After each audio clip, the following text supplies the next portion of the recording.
இன்றைக்கி ஈவினிங் ஸ்நாக்ஸுக்கு முறுக்கு தான் சுட போகிறேன். வாங்க எப்படி சுடலான்ட்டு பார்க்கலாம்.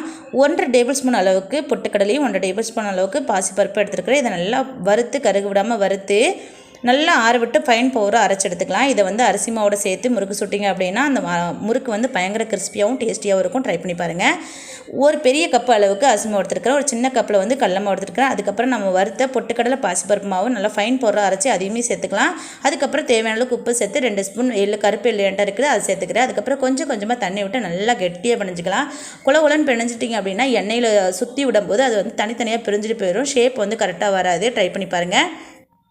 நல்லா கெட்டியாக பிணைஞ்சதுக்கப்புறம் உங்கள்கிட்ட இருக்கிற முறுக்கச்சில் போட்டு இந்த மாதிரி லாக் பண்ணி வச்சுக்கோங்க. அதுக்கப்புறம் எண்ணெய் காஞ்சதுக்கப்புறம் குட்டி குட்டியாக சுற்றி விட்டுக்கலாம். அவ்வளோதான், முறுக்கு தயாராகிடுச்சு. இந்த மாதிரி ட்ரை பண்ணி பாருங்கள். டேஸ்ட் வைஸ் சூப்பராக இருக்கும், பயங்கர கிறிஸ்பியாகவும் இருக்கும். இந்த பதிவு பிடிச்சிருந்தா நம்ம சேனலை சப்ஸ்கிரைப் பண்ணி லைக் பண்ணி சப்போர்ட் பண்ணுங்கள். இந்த மாதிரி தயார் பண்ணி வச்சிட்டிங்க அப்படின்னா ஸ்கூலுக்கு ஸ்நாக்ஸ் பாக்ஸ் கூட குழந்தைங்க கொண்டு போவாங்க. ஈவினிங் ஸ்நாக்ஸ்க்கும் யூஸ் பண்ணிக்கலாம்.